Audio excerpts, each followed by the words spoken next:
Hi everyone, welcome back to my channel. I'm Dhruv here and I am in my second year of MBBS and today is day 3 of a physiological clinical series. So let's start. A 2-year-old boy is brought to the orthopedic department with history of sudden swelling in the knee joint after trivial fall. तो एक छोटा सा बच्चा है 2 साल का mail है जिसको ऑर्थोपेडिक डिपार्टमेंट में लाया गया था बिकॉज उसके नी जॉइंट पर एक स्वेलिंग हो जाए because of a trivial fall. Trivial fall का क्या मतलब होता है कि एकदम माइनर फॉल, एकदम छोटा सा कहीं पर स्लिप हो गए या एक अगर स्टेयर उतरती हो तो एक स्टेयर मिस हो गया, मतलब ऐसी इंजरी जिसकी वजह से, मतलब ऐसा फॉल या ऐसा कुछ एक्सीडेंटल केस जिसकी वजह से कोई सीरियस इंजरी ना हो, मतलब एकदम माइनर है, इसकी वजह से तो कुछ नहीं होता. हम कहते हैं ना कि चलते चलते कुछ ऐसा उंगली पर ठुक गया तो उसकी वजह से कुछ स्वेलिंग नहीं हो जाती बिकॉज ये बहुत माइनर है. तो ट्रिवियल फॉल इतने छोटे से स्लिप की वजह से भी उसको नी जॉइंट में इतना स्वेलिंग हो गया. तो जब उसकी हिस्ट्री ली गई तो क्या पता चला, history reveal that the child had an accidental cut off finger which bleed for long time.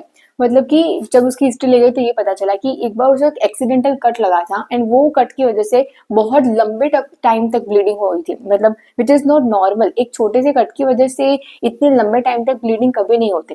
Then blood investigation showed a normal blood count. फिर जब उसका ब्लड सैंपल लैब में भेजा एंड उसकी इन्वेस्टिगेशन की गई तो ये पता चला कि ब्लड काउंट तो नॉर्मल है.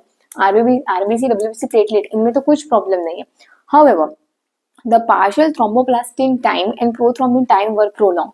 तो जब दूसरे 2 टेस्ट करवाए, that is prothrombin time and partial thromboplastin time, तो ये प्रोलॉन्ग आए. अब ये क्या है, ये क्लॉटिंग फैक्टर्स है. क्लॉटिंग फैक्टर्स या कोगुलेशन फैक्टर्स जो बोलना हो, तो क्लॉटिंग फैक्टर्स की डेफिशिएंसी की वजह से या उसमें कुछ भी प्रॉब्लम की वजह से प्रोथ्रोम्बिन टाइम जो है वो प्रोलॉन्ग हो चुका है. प्रोथ्रोम्बिन को बनने में जो टाइम लग रहा है वो काफी ज्यादा है और अगर प्रोथ्रोम्बिन ही नहीं बन रहा जो कि क्लॉटिंग फैक्टर है तो ब्लड क्लॉट कैसे होगा, ब्लड तेजी से क्लॉट नहीं होगा तो लंबे टाइम तक ब्लीडिंग होती रहेगी. तो द प्रोबेबल डायग्नोसिस डायरेक्टली एक ही डायरेक्शन में जाता है विच इज हीमोफीलिया. हीमोफीलिया क्यों, क्योंकि एक तो प्रोथ्रोम्बिन टाइम ज्यादा हो रहा है, सेकेंडली ये एक मेल है तो हीमोफीलिया एक एक्स-लिंक्ड रिसेसिव डिसीज भी है. So what is the pathological basis of signs and symptoms? So first of all, following features indicate hemophilia, a boy child which is X-linked recessive, because hemophilia is itself X-linked recessive and since ये male है तो proper एक हो ही गया कि yes ये hemophilia हो सकता है. Secondly, continue bleeding following trauma, joint swelling by following trivial fall, that is hematoma in joint.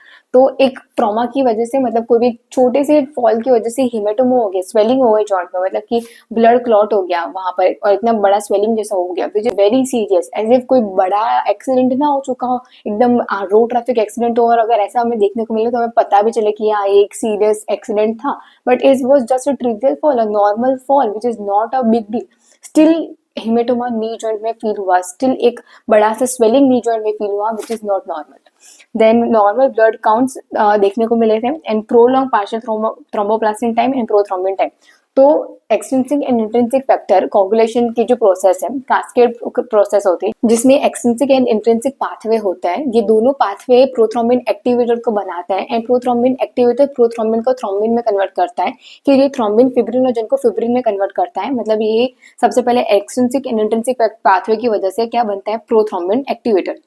Prothrombin activator बनता है जो प्रोथ्रोम्बिन को कन्वर्ट करता है थ्रोम्बिन में एंड ये थ्रोम्बिन कौन से फिब्रिनोजन को फाइब्रिन में कन्वर्ट करता है थ्रोम्बिन. अब प्रोथ्रोम्बिन एक्टिवेटर ही नहीं बन रहा तो प्रोथ्रोम्बिन टाइम प्रोलॉन्ग हो चुका है क्योंकि ये फिर थ्रोम्बिन में इतनी जल्दी कन्वर्ट नहीं हो पाएगा. अगर थ्रोम्बिन नहीं बन रहा तो फिब्रिनोजन से फिब्रिन नहीं बनेगा एंड फिब्रिन एक मेशवर्क है, नेट लाइक मेशवर्क है जिसमें से जाली जैसा बना देगा जिसमें से ब्लड बाहर नहीं निकल सकता. इसका मतलब ब्लड क्लॉट हो चुका है, वो जगह पूरी पैक हो चुकी है, सील हो चुकी है जिसमें से अब ब्लड बाहर नहीं निकल सकता.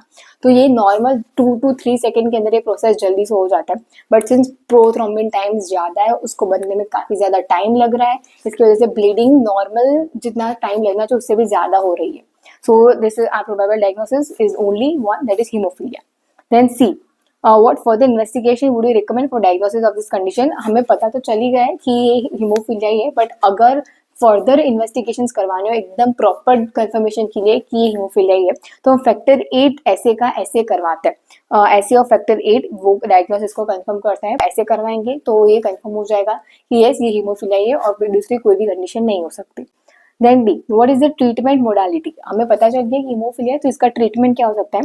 First of all transfusion of fresh blood, because ये ब्लड क्लॉटिंग में कुछ क्लॉटिंग फैक्टर्स में प्रॉब्लम है तो हमें पूरा ब्लड का ही ट्रांसफ्यूजन करवाना पड़ेगा, या फिर ट्रांसफ्यूजन ऑफ फैक्टर 8 कंसनट्रेट, हम फैक्टर 8 ही ज़्यादा दे दें और वो ज़्यादा कंसनट्रेट हो जाए ब्लड में तो भी काम हो सकता है। थर्ड, फ्रेश फ्रोजन प्लाज्मा, अगर ब्लड अवेलेबल ना हो तो प्लाज्मा से भी काम चला सकता है। And fourth, avoid aspirin, NSAID drugs and other drugs that interfere with platelet aggregation.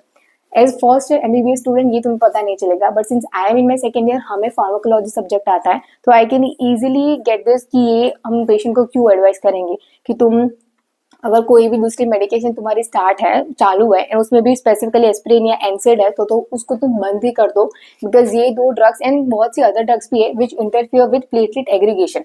ये दोनों जो है वो प्लेटलेट एग्रीगेशन को इनहिबिट करती है, उसके मैकेनिज्म ऑफ एक्शन है जो सच में फर्स्ट ईयर में कुछ जरूर नहीं है पढ़ने का।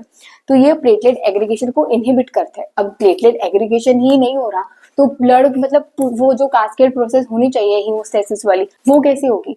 तो प्लेटलेट एग्रीगेट ही नहीं हो रहा। सबसे पहले एग्रीगेट, एडिशन, एक्टिवेशन, ये सारी जो चीजें होती है अगर वो ही नहीं हो पा रहा तो पूरा मैशवर्क बनेगा ही कैसे, क्योंकि प्लेटलेट ही उसको क्लॉट करने वाला है। तो ये ड्रग्स हम पेशेंट को कहते हैं कि एनसेड या एस्पिरिन अगर तुम्हारा चालू है तो प्लीज उसे बंद कर दो। Then what other similar conditions are encountered in clinical practice. तो ऐसे कौन सी कंडीशंस होती है? तो क्रिसमस डिसीज होता है, हीमोफीलिया बी, फिर हीमोफीलिया ए बी, ये दो टाइप्स ऑफ हीमोफीलिया होते हैं।